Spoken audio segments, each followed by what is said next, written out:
real question that you see? And maybe Connie will start with you. Great.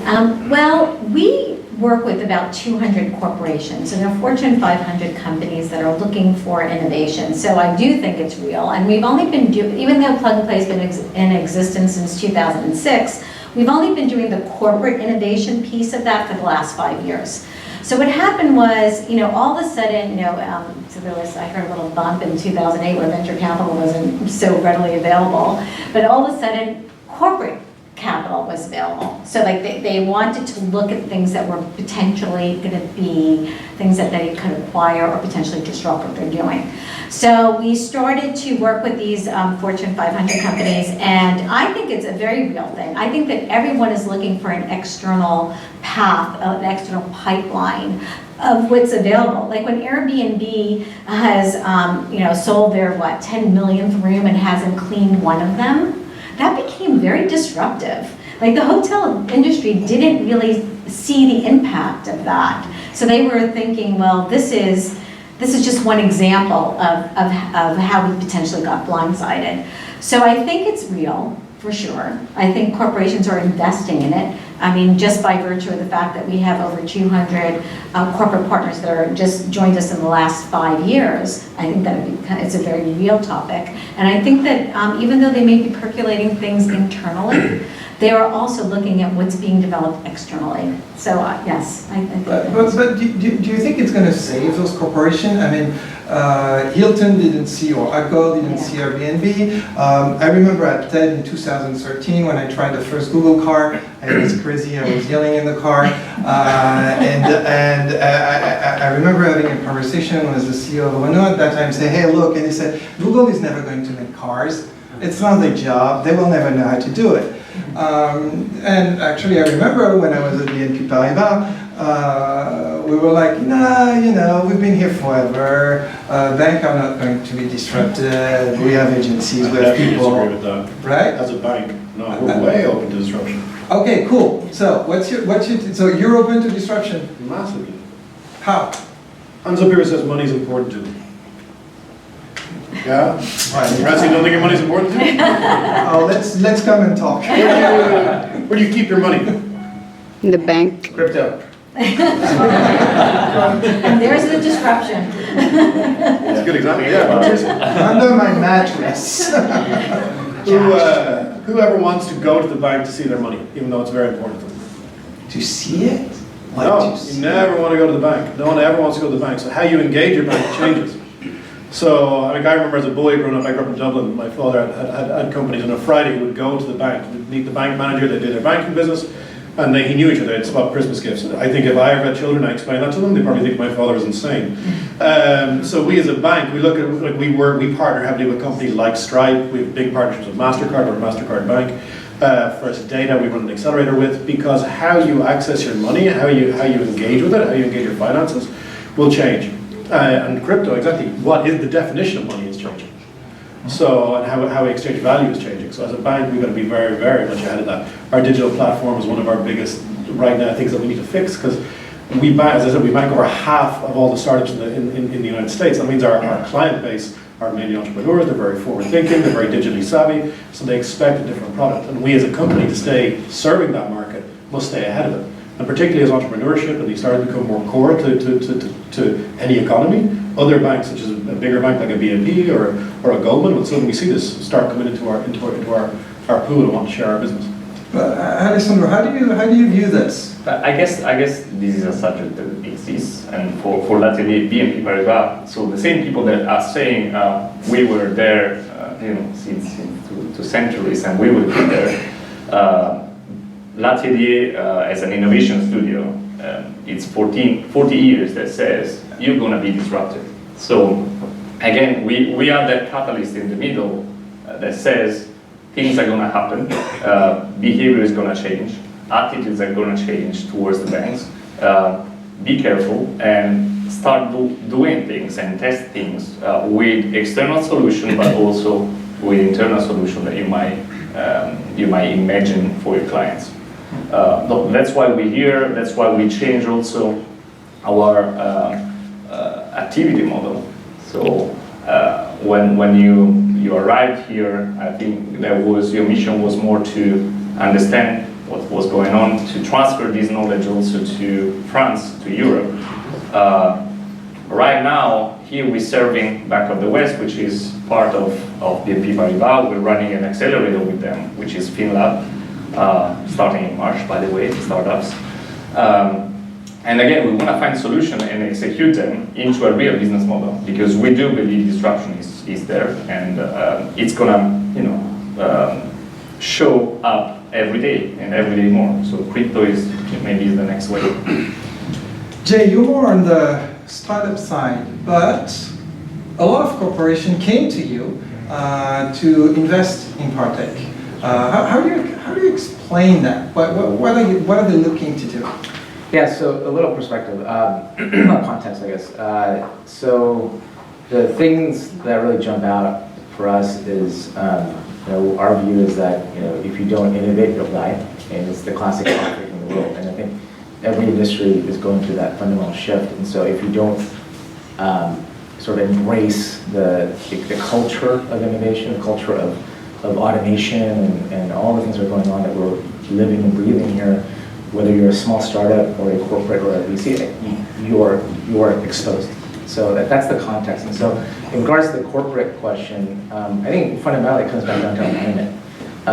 The Partech model, and has evolved over the years, is that some of the largest major conglomerates out of Europe and the US are looking more for something. That something can be ideas, it could be M&A, it could be strategic partnerships, it could be commercial arrangements, but fundamentally there is an alignment that you have to strike, and it's the same sort of dynamic example as it's the friction that you have with a VC and an entrepreneur. The push and pull that happen at the board level it's healthy, and I think it's very understandable, but you have to figure out as a corporate, and also as a let's say looking for innovation, to figure out where do you sit in that cycle of alignment, because if you're not clear exactly and you don't have the process and the platform to execute, I come from sort of the Asia background, and we used to do a lot of corporate partnering in Japan in particular, and what I've seen, and simply put, is some of the largest, biggest conglomerates out of Japan, they came here and they had this idea that we want to capture innovation culture, and that first wave basically failed because it was sort of this baseball analogy. There was a pitcher, but there was no catcher on the end. And so I mention that because I think now there's a lot more sophistication in the corporate sort of innovation model, and we are benefiting and working very closely with some of the LPs and our partners basically to do that. That's interesting, because I mean, corporate are looking for something innovative. That's what worries me sometimes. Being at L'Atelier, it's the same interactions that we have with our colleagues in the bank. You don't look for innovation. You qualify innovation and what you need to have within your business model. That's what we try to do. That's why we're saying, we don't go around, we see showcases. We just go find what we need. That's pretty important. And I think this is a signal that sometimes this is a trend that's going on, so everyone wants to jump in and say, look for something. When you take innovation seriously, you look for a pipe of execution. And so you need to have your ideas clear on what you want to execute, mid-term, long-term, short-term even. Okay, something that is very classic in the way we describe the way corporations work with startups is basically they're going to kill the startup they're working with. Because they're super slow, they're super needy, they don't exactly know what they want.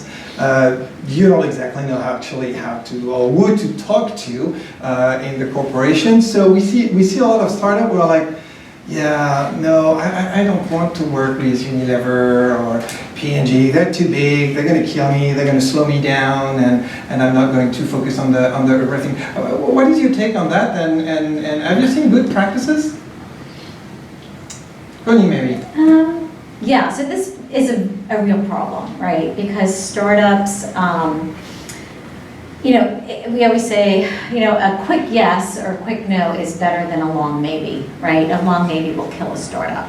So we, you know, like maybe we'll work together, we don't know.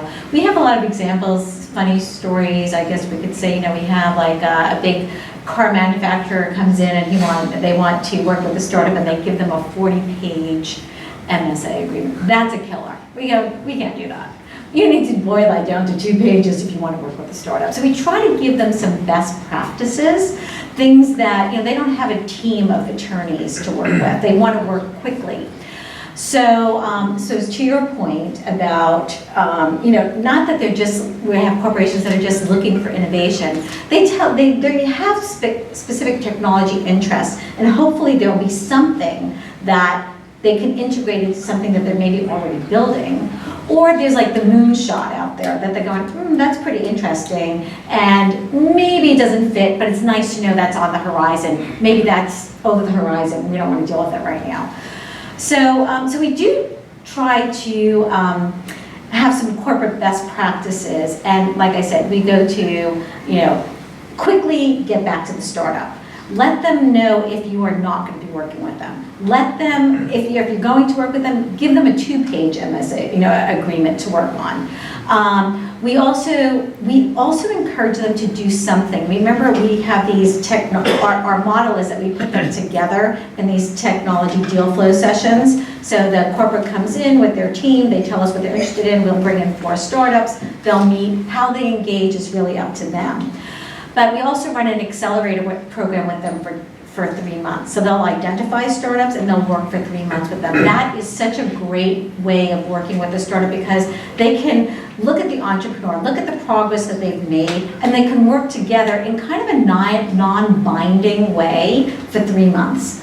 So, and then if something happens, we encourage like a POC, a pilot, maybe they become a customer, maybe they invest. There's different ways to work. But we do try to encourage them to work quickly, you know, move fast and break things. And that is not the corporate technology, that's not typically a very corporate way of dealing with things. But we try to educate them on that. And that's a little bit high level of what some of the best practices. But Barry, what is your take on that? So when you go to a big corporate and you talked about startups, when you go to P&G and tell them, hey, look at Dollar Chef Club, it's interesting. What do you tell them? That's what started the relationship. We tried to convince them this was a good acquisition. At the time, they could have voted for about 10% of what it sold for, and they didn't listen to us. And then suddenly they came back 3 months later when it had taken 12% of Gillette's market share, and they wanted to talk to them. The startup was like, no, we don't want to talk to you anymore. I think it's not dissimilar to what Connie does. I mean, it's your point about being a good sandwich. Our priorities are clients. It's the startups. So it's as a bank, we're different to Jay, who's trying to find an exit. We're trying to find growth, because the more a company grows, the more it needs its bank, and the bank makes money by lending money. So we do quite a large vetting process on the corporate. We won't let them near our clients. We need to make sure that they are very certain of what they want, and then also that there's a goal. That why am I going to put my startups in front of you? What are you going to do with them? Because this kind of idea of corporate safari or corporate tourism that you get, these kind of large companies will show up here and they kind of drop their brand name around, and you're kind of shocked when VCs don't want them as LPs and startups don't want to get in their front door. So that is a huge part of what we do. We don't work with everybody. There are some who think that they don't need to do this, that everyone should be so lucky to be in their presence, and then we just won't work with them. That's a great point, actually. I mean, one of the best practices that we noticed, and we're trying to replicate our best, is Coca-Cola with their reverse pitching process. We believe the problem is not how you do innovation and how fast you're going, how you do sign an NSA or NDA. It's a cultural symmetry. So you need to find a common project to execute and to go for. And you don't need to ask a startup to pivot into your business model. Coca-Cola does this with design. They reverse pitch their solution, they build the solution with the startup, and they basically work together with a plan. So this way you align culture and you set expectations in a specific timeline. that's really what we try to do with Bank of the West, to really execute and not to slow down, and to create from the cultural asymmetry, timing asymmetries, delays, business asymmetries, business needs asymmetries, and so on. So that's... Jay, what do you tell startup, especially the very young one, when they come to you and say, hey, I have a meeting with this large corporate, should I go, or should I, do you tell them anything? Do you give them any advice? Well, I think the general rule is that you have limited resources, right? And so the key is to focus. And if you don't qualify a relationship, a corporate, or a business opportunity, you can't put all your eggs in one basket, essentially. That's the analogy we put. I think I have a little different view, maybe it's different from the firm, and just even overall, is that in my experience of working, I guess, in startups, what does a startup want to do?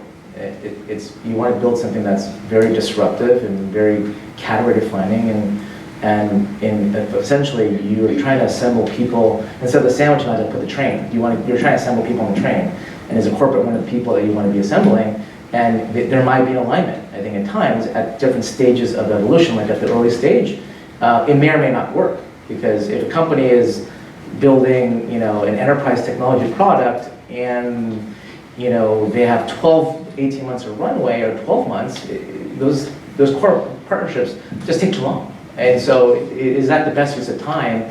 And is there an alignment? I go back to this alignment question, because if you don't have alignment in the beginning, it doesn't really matter at the end of the day. And every corporate has a very different objective. At the end of the day, it could be a corporate venturing activity, it could be a commercial partnership, it could be scouting just for innovation for the sake of driving cultural innovation into the company. But you have to qualify and figure that out, ultimately, to figure out that matches there.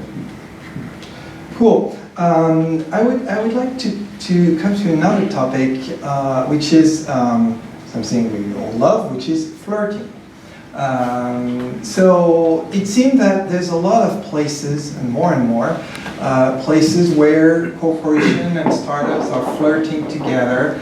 Well, VivaTech is a great one. Le Web at that time was a great one. Actually, we have a lot in France of those. Station F is a beautiful one. Plug and Play is an amazing one. L'Atelier BNP Paribas for 40 years has been a great dating place for startup and corporate. Are they really useful? Is it that difficult for corporate to meet startup and for startup to meet corporate? Do they need those dating, I would not say app, but maybe there's going to be an app for that at one point? What do you think? Yes. Yes. There's going to be an app for that? Yeah, well, no. Actually, I did try to buy a company to do that. You keep talking about Eric Ries, he made a lot of his, he keeps talking about how work he does for GE, and if anyone's looked at GE recently, they're sinking faster than Titanic, so I don't know how much I trust him as the sensei of all this. That's kind of what I was saying at the beginning.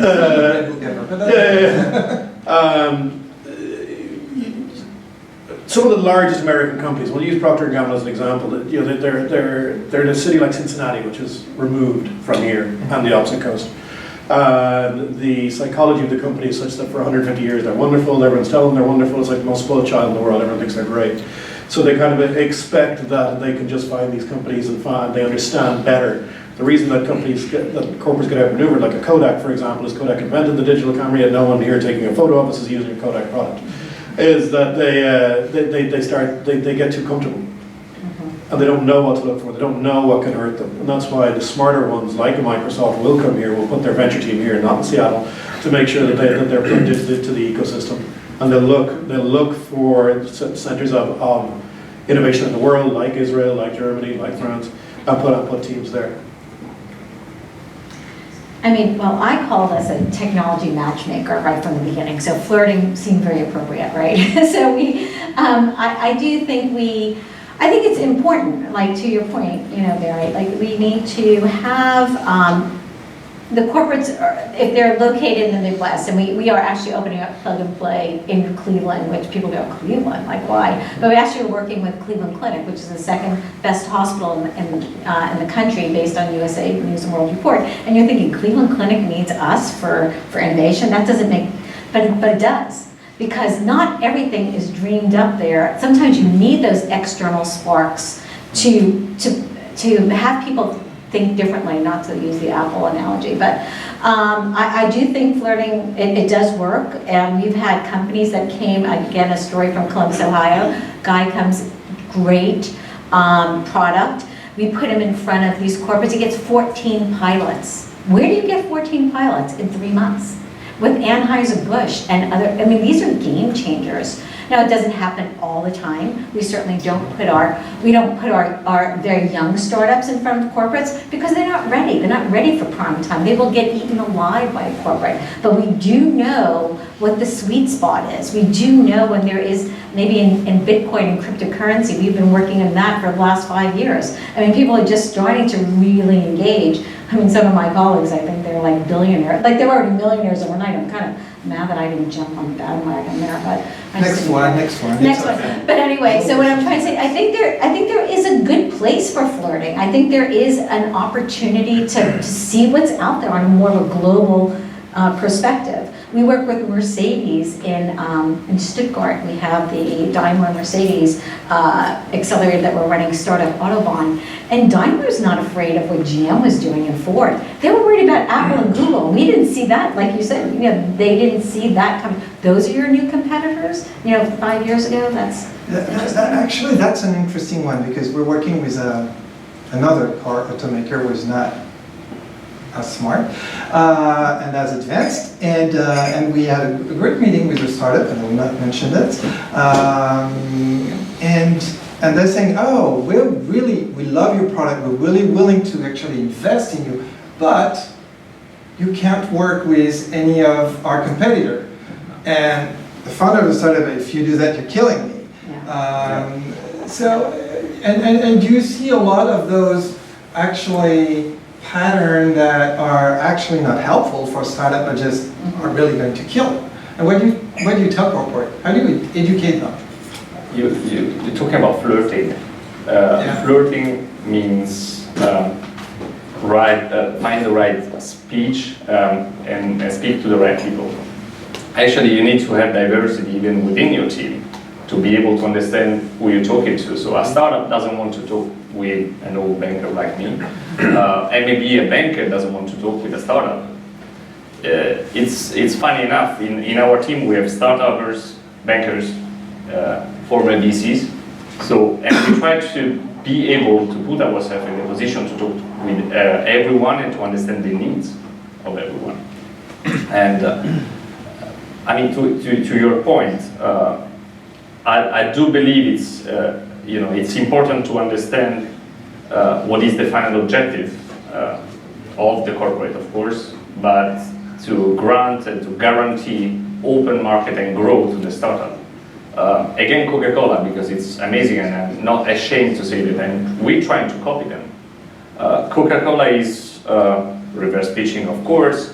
Coca-Cola is investing into startups with convertible bonds. And they're saying, you go in the market, there's no issue for us. You want to go with another provider, go for it.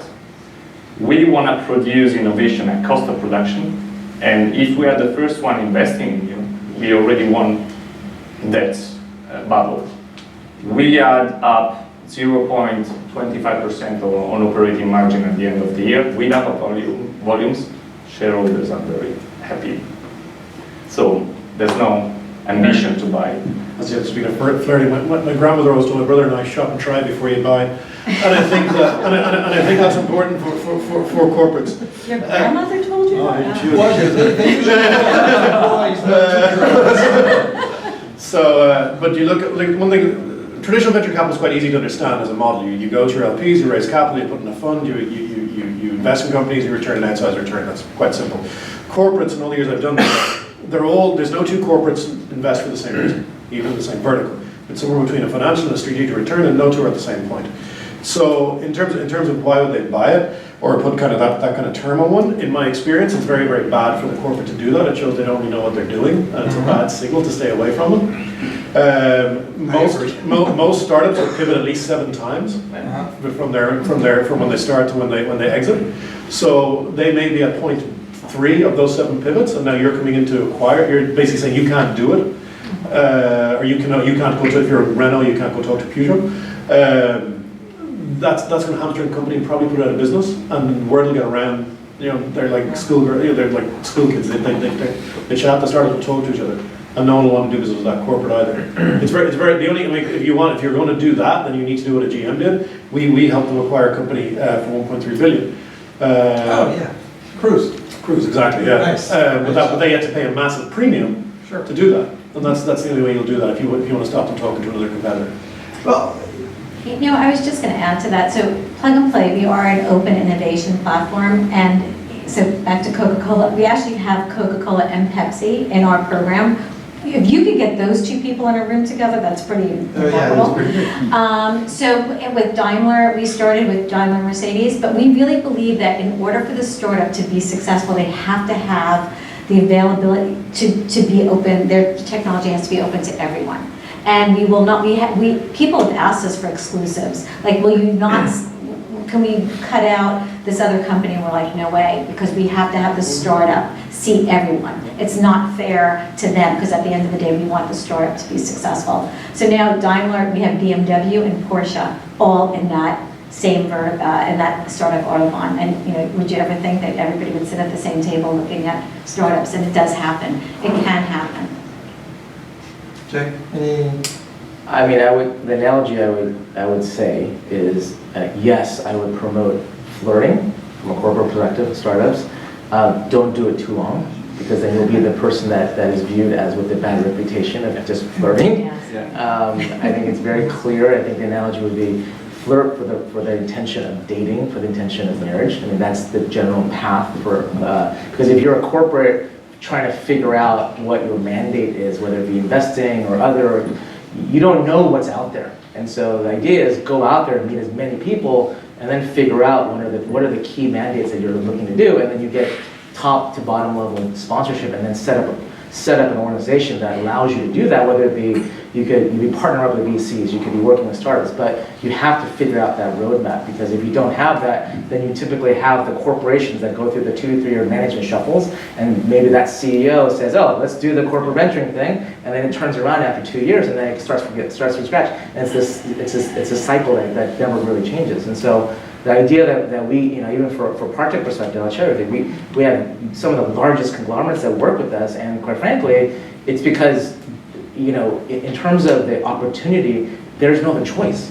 You have to basically start having a conversation, and if it's working with the venture firm or working with and planting an activity Plug and Play, you have to do it if you don't have the access, and it comes back down to the access, right?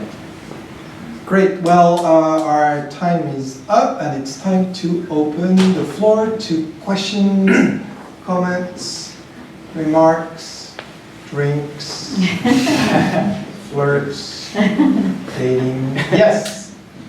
So just a remark here to follow up on the discussion you just had. I was at a conference in Calgary last week, and I was talking to the head of Shell Technology Ventures, and he was precisely making the point that he doesn't invest in a company unless his competitors are willing to invest in the same company at the same time.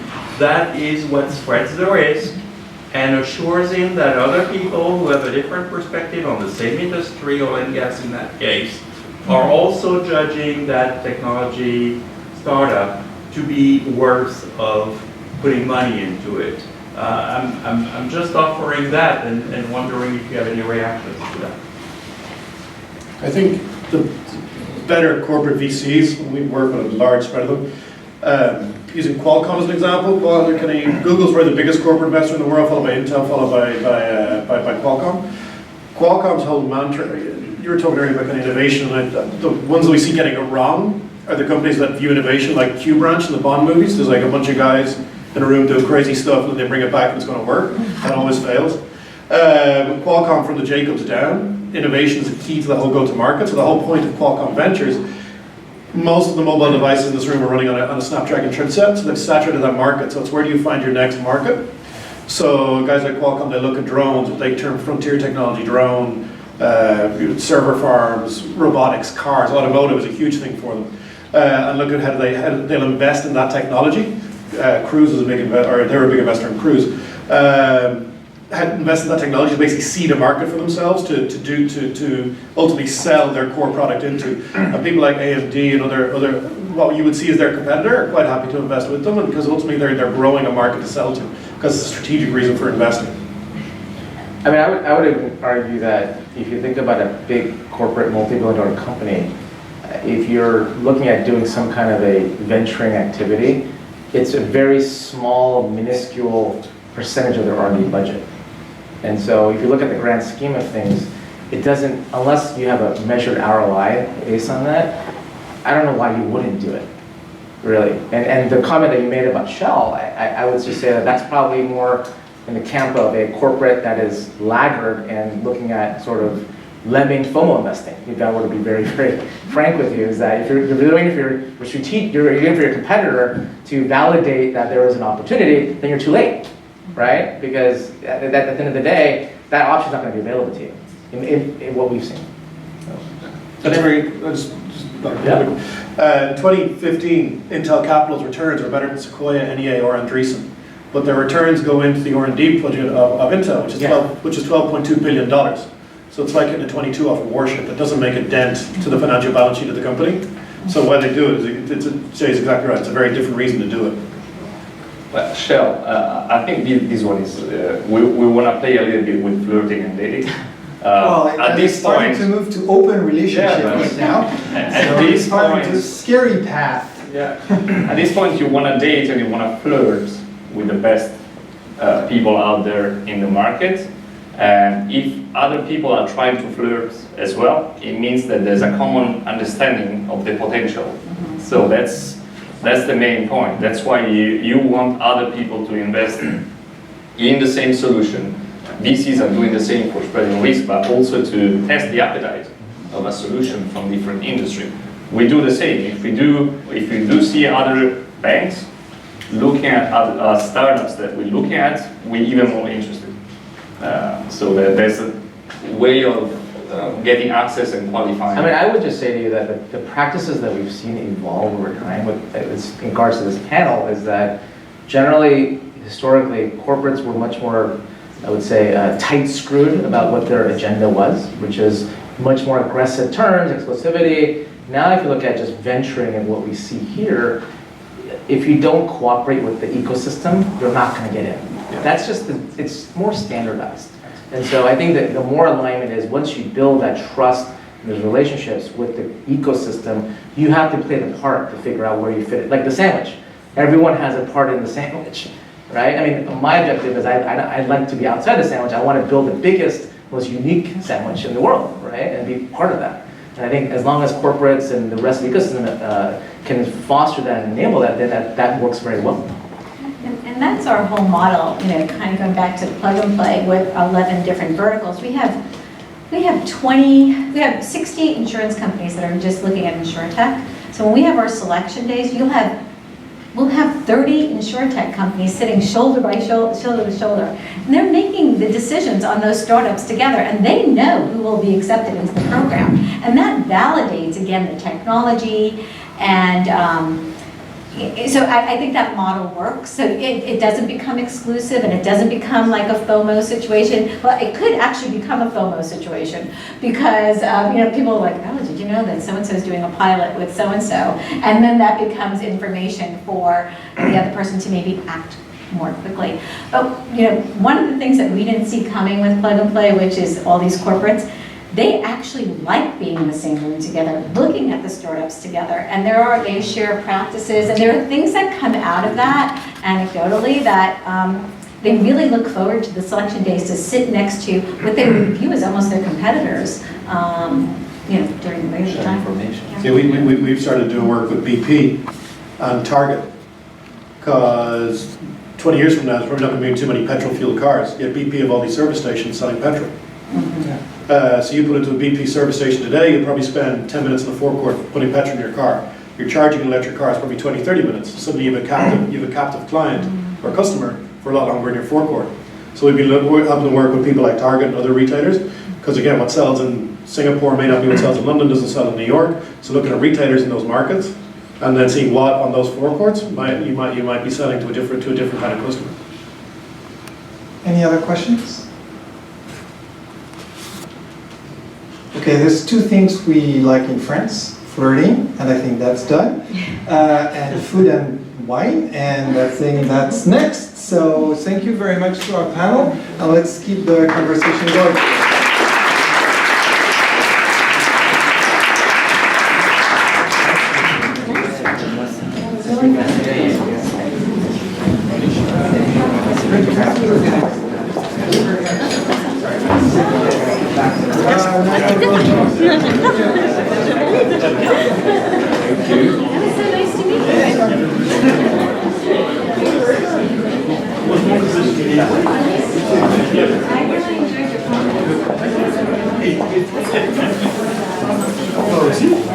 Yeah, it's good.